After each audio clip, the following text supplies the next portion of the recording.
भ्रम और झूठ की शुरुआत कहां से होती है? अभी राहुल गांधी जी का आपने स्टेटमेंट दिखाया, क्या करें? 1980 में जब मैं बच्चा था तो मैं लेई बना के कांग्रेस के पोस्टर लगाता था। मतलब 8 साल की प्रियंका जी और 9 साल के राहुल गांधी और 7 साल की प्रियंका जी, मुझे लगता है लाखों दर्शक जो देख रहे होंगे सब दिल में समझते होंगे वो जेड सिक्योरिटी में जाके लेई लगाते थे। समझ जाइए आदमी किस प्रकार की बातें करने की शुरुआत करता है। यही समझिए इन्होंने जाके क्या बोला था, मैंने अपनी दादी के जमाने से देखा है पीएमओ में जाकर किस प्रकार का डिस्क्रिमिनेशन होता था एससी और ओबीसी के साथ। भाई साहब, जब दादी जी की मृत्यु हुई तब आप 14 साल के थे।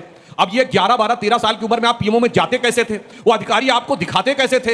ये तो आपने उन अधिकारियों के ऊपर सवाल लगा दिया। और उसके बाद आप समझ कितना पाते थे? मुझे लगता है समझ तो वही जमाने की अटकी हुई है आज तक, उसके आगे की समझ हुई आज तक हुई नहीं है। अब आते हैं इसके ऊपर जो आज की बात है। देखिए राहुल गांधी जी ने नासमझी ने क्या काम किया कि एसआईआर का केस इतना स्ट्रांग कर दिया है कि यानी अब वो खुद कह रहे हैं कि अगर गड़बड़ हो दिखाई पड़ रही है तो भाई इसकी पूरी जांच होनी चाहिए। अब तो उनके हिसाब से एसआईआर नहीं एनआरसी भी होना चाहिए। दूसरी बात मैं कर रहा हूं, यहां जितने लोग बैठे सबने कहा कि उन्होंने वोट डाला। जब आपने अपने डिटेल्स दिए होंगे तो उसमें एक लाइन होती है ना, मैं शपथ पूर्वक कहता हूं कि मेरे सारे तथ्य सही हैं, अन्यथा